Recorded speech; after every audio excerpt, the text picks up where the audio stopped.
Hakim-hakim, Bapak Ibu Saudara, kita akan melihat, Bapak Ibu Saudara, pada ayatnya yang ke-11, Bapak Ibu Saudara. Ayatnya yang ke-11, sama-sama kita baca ayat ini, Saudara. 1, 2, 3. Kemudian datanglah malaikat Tuhan dan duduk di bawah pohon tarbantin di Ofra, kepunyaan Yoas, orang Abiezer itu. Sedang Gideon anaknya mengirik gandum dalam tempat pemerasan anggur agar tersembunyi bagi orang itu. Saudara, kita melihat bagaimana panggilan Tuhan kepada Gideon. Ya, saudara, panggilan Tuhan dan pemakaian Tuhan atas hidup Gideon.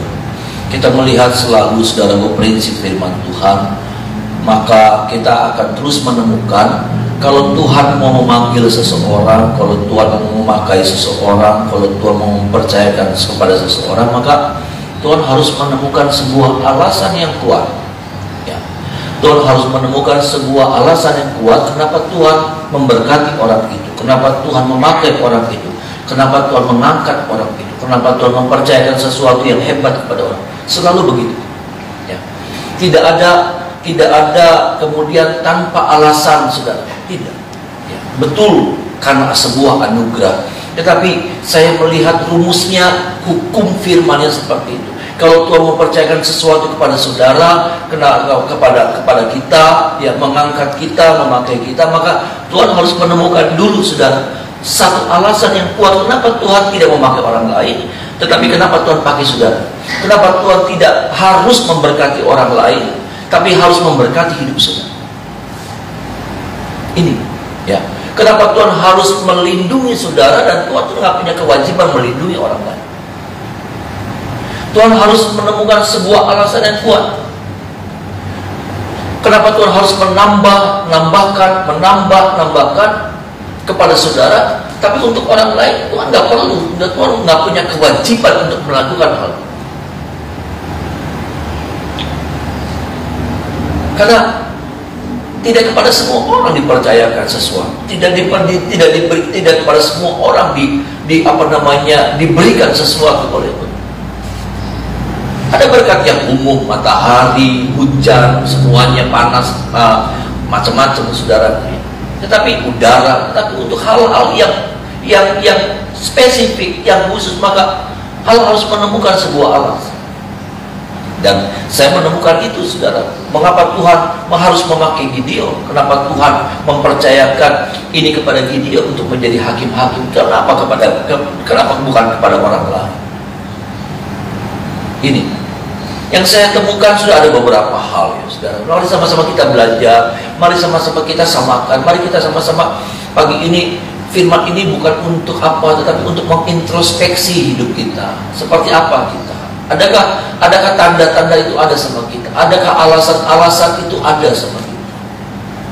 Dan saya percaya kalau alasan-alasan itu sudah ada sama kita, paling tidak itu kita sedang bangun, Karena seringkali yang terjadi sudah bukan kita sedang bangun, tapi kita sedang runtuhkan nilai-nilai itu. Alasan-alasan itu kita sedang runtuhkan sendiri.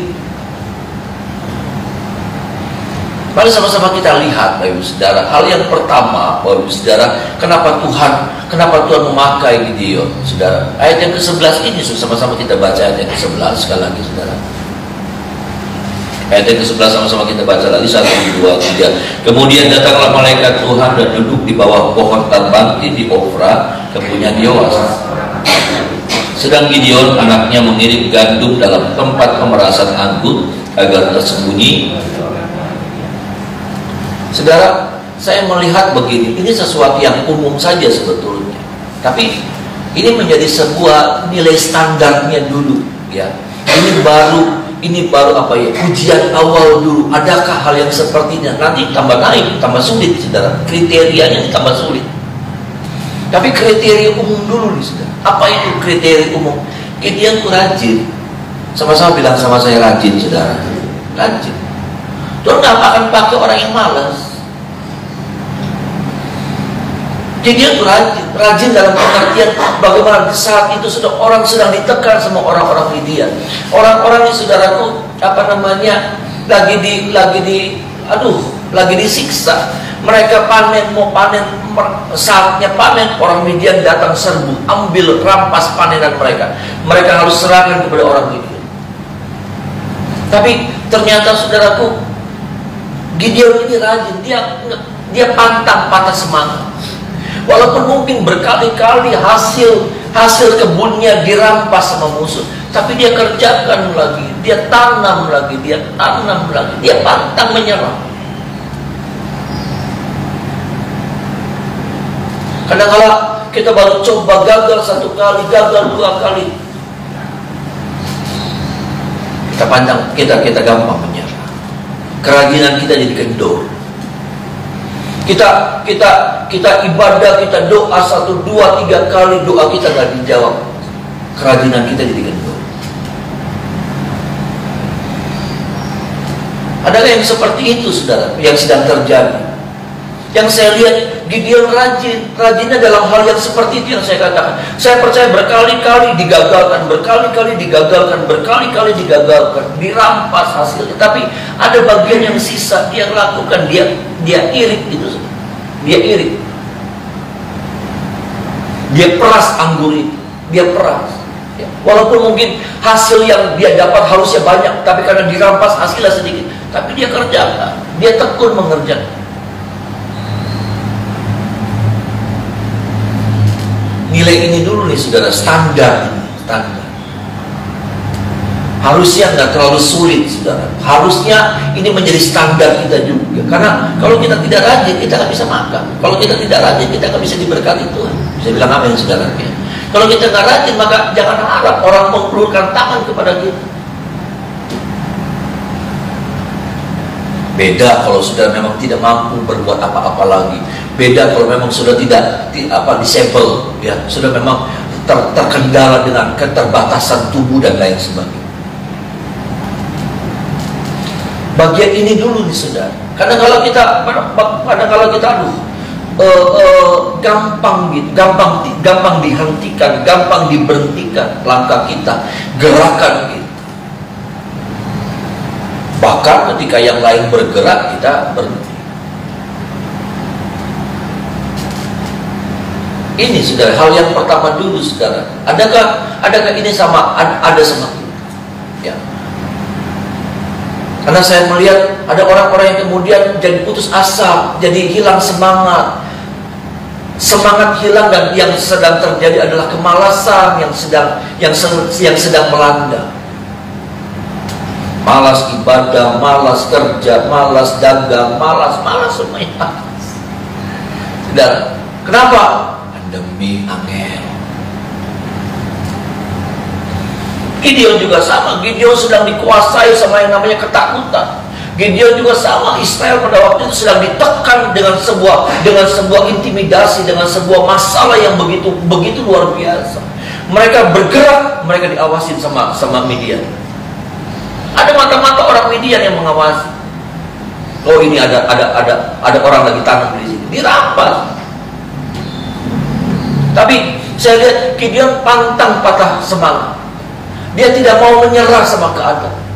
Dia tetap bergerak walaupun hasil yang dia dapat, saya rasa nggak banyak, sudah. Jangan sudah berpikir ini lagi mengirim, aduh ada anggur yang banyak sekali yang dia enggak. Mungkin anggurnya cuma beberapa tanda, tapi dia lakukan, dan Tuhan lihat itu.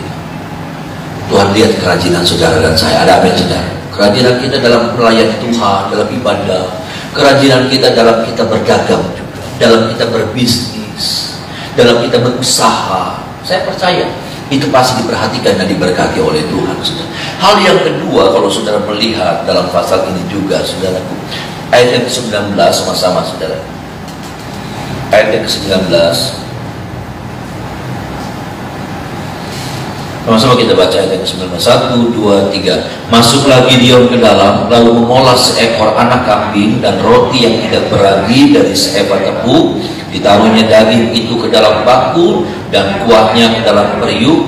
Dibawanya itu kepadanya ke bawah pohon terbangkit. Nah ini saudara, ini bagian yang lebih sulit lagi. Tadi bagian-bagian yang wajar-wajar, yang normal-normal. Tapi kemudian saudara, ujiannya masuk pada sebuah apa namanya, penilaian yang lebih lagi. Apa itu? Bagaimana saat itu dia tahu yang datang itu adalah malaikat Tuhan. Ya saudara, yang datang itu adalah malaikat Tuhan. Dia bilang begini, saudaraku, janganlah kiranya pergi dari sini. Ayat yang ke-18, ayat sebelum yang tadi kita baca. Sampai aku datang kepadamu membawa persembahanku dan meletakkannya di hadapanmu, firman-Nya, aku akan tinggal sampai engkau kembali. Dan waktu itu sudah dia buru-buru masuk ke rumah. Lalu dia olah lembu, saudara. Ya, dia olah anak kambing, maaf saudara. Dia olah anak kambing, saudara. Mereka dalam keadaan miskin. Mereka dalam keadaan yang tidak punya apa-apa. Orang Israel pada waktu itu miskin, saudara. Dimiskinkan sama orang-orang bangsa-bangsa sekitar mereka. Tapi lihat, ini saudara, ini maksud saya, ini hal yang lebih sulit. Bukan lagi bicara tentang rajin banyak, tapi lalu kemudian masuk pada sebuah nilai yang lebih tinggi lagi, yang kemudian menjadi pilihan kita. Berani nggak kita lakukan ini? Saya nggak lagi ngotak-ngatik firman, karena firman ini buat kita semua. Amin. Ya. Bagian ini, saudara, bagaimana Gideon mempersembahkan seekor anak kambing dan roti yang tidak beragi dari seeva tepung, dipersembahkannya kepada malaikat Tuhan. Nah, ini bagian yang sulit. Masuk pada bagian yang tidak wajar, masuk pada bagian yang dimana, di tengah-tengah situasi yang sulit, di tengah-tengah nggak punya apa-apa, di tengah lagi-lagi semua gagal, ini gagal, itu gagal, ini gagal, ini kalaupun ada hasilnya cuma sedikit. Tapi bagaimana kita melihat dia berani memutuskan untuk apa? Mempersembahkan sesuatu yang buat dia berharga, seekor anak kambing. Buat dia berharga, buat orang lain nggak berharga, tapi buat dia berharga.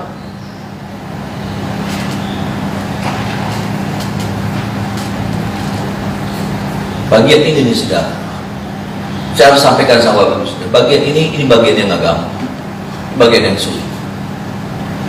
Ya, percayalah saudara, di saat kita melakukan bagian ini, kita memberi yang terbaik bagi Tuhan. Ini nih saudara, kata kuncinya, memberi yang terbaik bagi Tuhan. Karena memberi yang baik itu dalam pengertiannya, buat saudara 10.000 nggak, buat saya 10.000 nggak ada arti. Buat orang ini, buat orang itu 10.000. Tapi buat orang tertentu 10.000 itu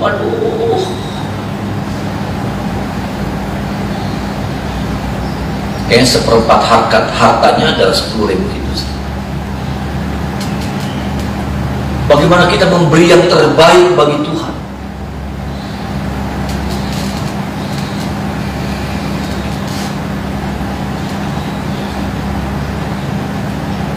Saya tidak bilang waktu, saya tidak bilang benar.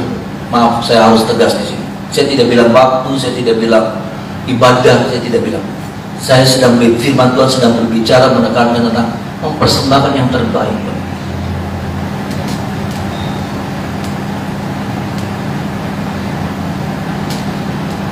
Saya belajar itu sudah. Saya belajar lakukan.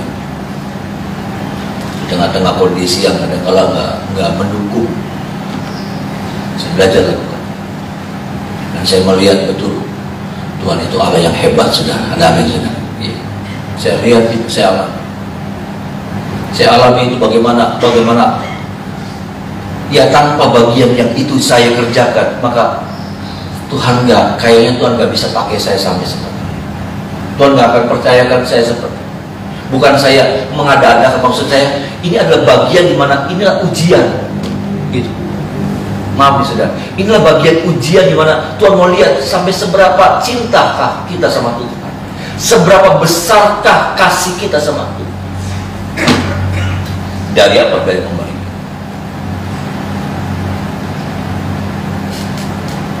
Saudara nggak bisa hapus di cerita ini. Saudara nggak bisa hapus.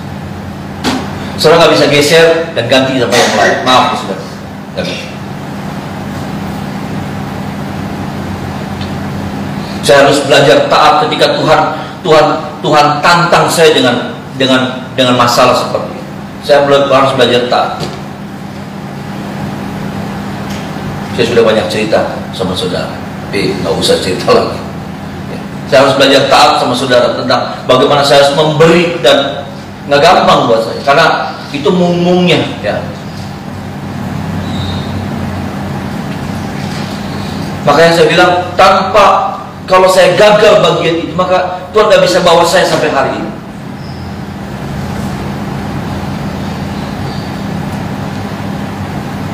Kalau saya gagal, saudara, saya nggak bisa.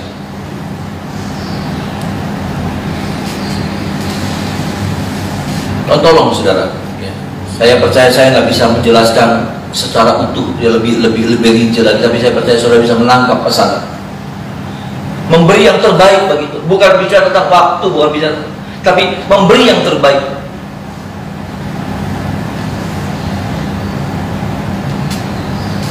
Ini bagian ini yang kemudian diperhadapkan sama Gideon. Dan Gideon saya melihat dengan sukacita, dengan keberanian, dia masuk ke rumah, dia cari anak kambing yang terbaik. Dia nggak punya domba, dia punya kambing. Domba sama kambing itu nilainya mahalan domba. Saudara, kalau buat persembahan nih saudara, domba lebih tinggi, kambing lebih rendah. Tapi memang dia cuma punya kambing. Ya itu yang dia lakukan, dia persembahan.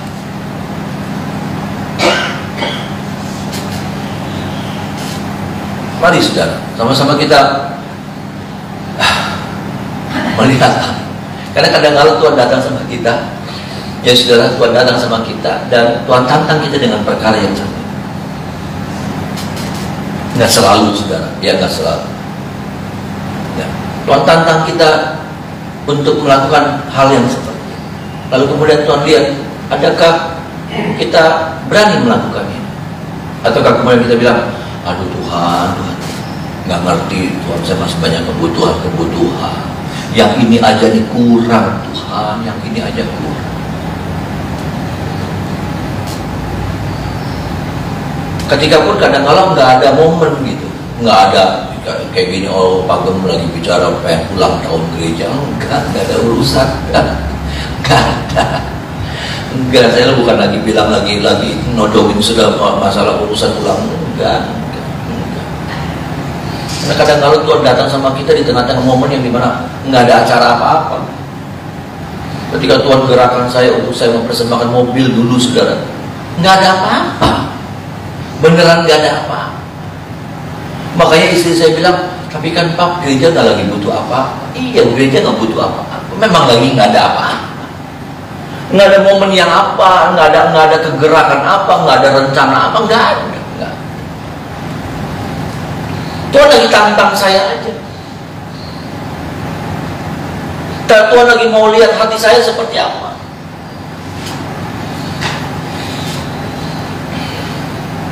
Kalau yang lainnya, saudara, ada momennya pembangunan gereja, pembelian tanah ini, ada momennya saya mempersembahkan, ada momennya, ada temanya. Tapi yang waktu itu pertama-tama Tuhan tantang saya, saudara. Tuhan tantang saya, nggak ada apa-apa, nggak ada acara, nggak ada rencana, nggak ada. Tapi disitulah sebetulnya taburan kita. Kadang-kadang Tuhan tantang kita untuk kita menabur sesuatu, untuk kita mengalami terobosan dalam hidup ini. Ada amin, saudara. Saya percaya disitulah terobosan Tuhan.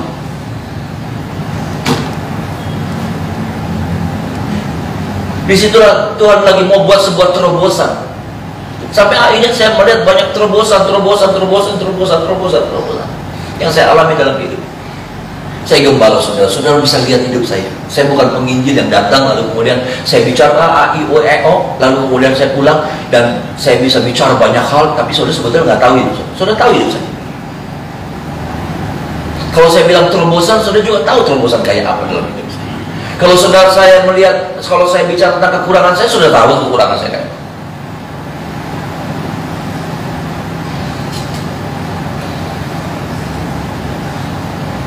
Itu sudah.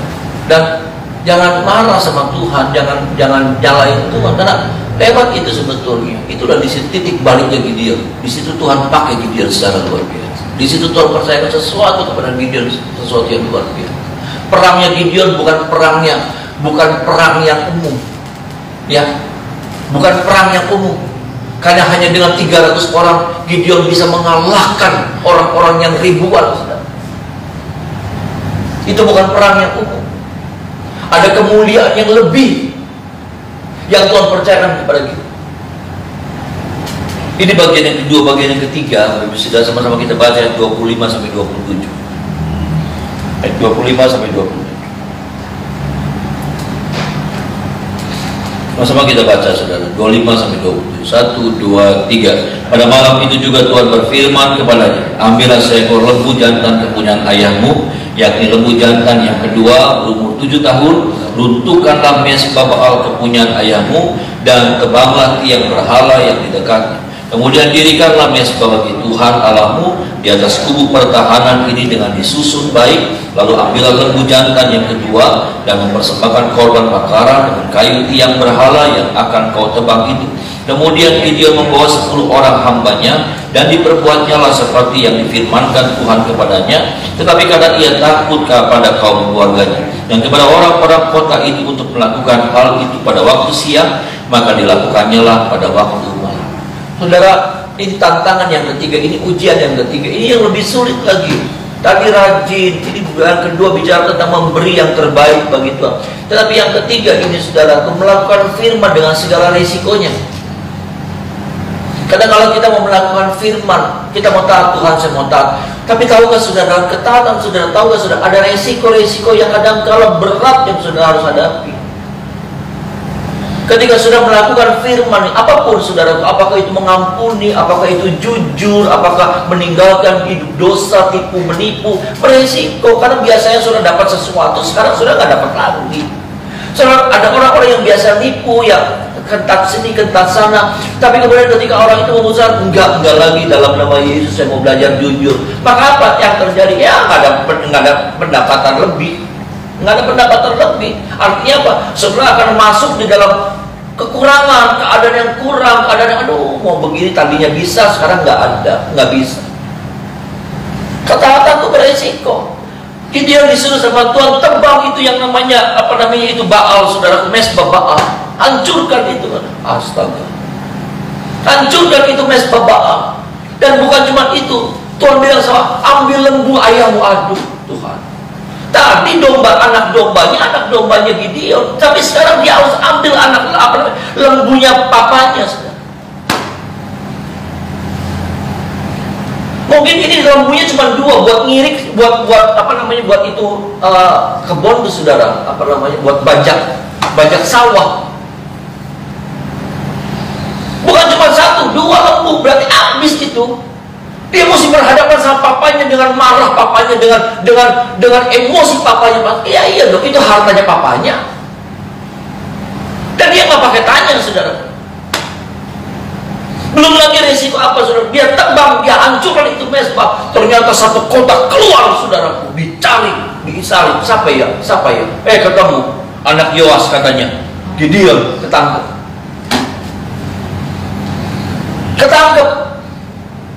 Maunya Gideon sih dia lakukan kehendak Tuhan. Ya udah selamat gitu, Tuhan tutup, Tuhan loloskan gitu. Ternyata enggak. Tahukah saudara, ketika saya dan saudara melakukan firman, maka ada resiko-resiko yang seringkali harus diperhadapkan sama kita.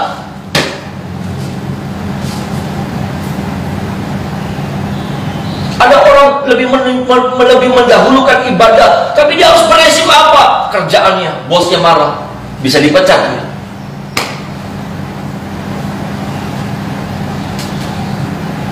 Ini nggak gampang. Kadang-kadang kita mau, Tuhan saya mau melakukan firman, tapi tolong Tuhan semuanya aman-aman. Nggak bisa sudah. Tuhan tolong dimuluskan semuanya. Bos nggak marah, ini begini, ini begitu, Tuhan jadi lancar semuanya. Nggak bisa. Kadang-kadang kita harus diperhadapkan dengan resiko yang berat, resiko yang mengerikan. Kenapa? Gideon ditangkap mau dibunuh. Tapi saya percaya orang yang melakukan firman pasti dibela sama Tuhan. Amin. Kalau saudara belajar jadi pelaku firman, engkau dan saya pasti dibela sama Tuhan. Benar, kita akan berhadapan sama risiko yang besar, risiko yang berat.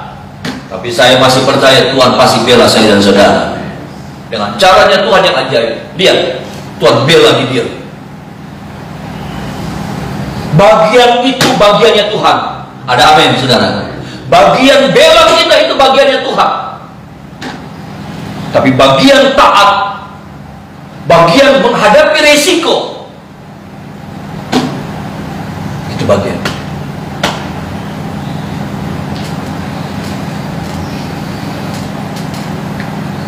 Ini dulu nih saudara. Jangan bicara, oh Tuhan pakai saya, pakailah hidupku selagi. Ya pakainya seperti apa dulu? Lagu itu bagus, bukan saya ejek lagu. Lagu itu bagus. Tapi pemakaian seperti apa sih yang sudah rindukan? Karena saya melihat begini, saya melihat seperti ini. Saya melihat rumusnya selalu masih seperti itu sampai dari dulu sampai sekarang. Ada orang-orang yang harus berani menanggung sebuah risiko. Untuk apa? Mengalami pemakaian Tuhan dalam hidup. Dia ambil 2 lembu papanya, dia hancurkan mesbah Baal. Astaga. Sampai orang semua marah, benci. Wah. Teriak-teriak mereka. Sudah bayangkan, Gideon harus dengar teriakan orang, bunuh orang yang hancurkan mesbah Baal, bunuh. Kayak apa? Kalau saudara saat itu jadi Gideon, aduh, bukan ketar-ketir lagi, sudah lemas dedes, ya, koplak semuanya, jantung koplak kayaknya begitu. Kalau saya aduh Tuhan, kenapa jadi begini Tuhan? Aduh Tuhan, kenapa jadi mengkenen? Iya dong saudara. Ya, kenapa Tuhan? Saya percaya begitu saudara. Ya saya nggak ngerti Gideon, tapi kalau saya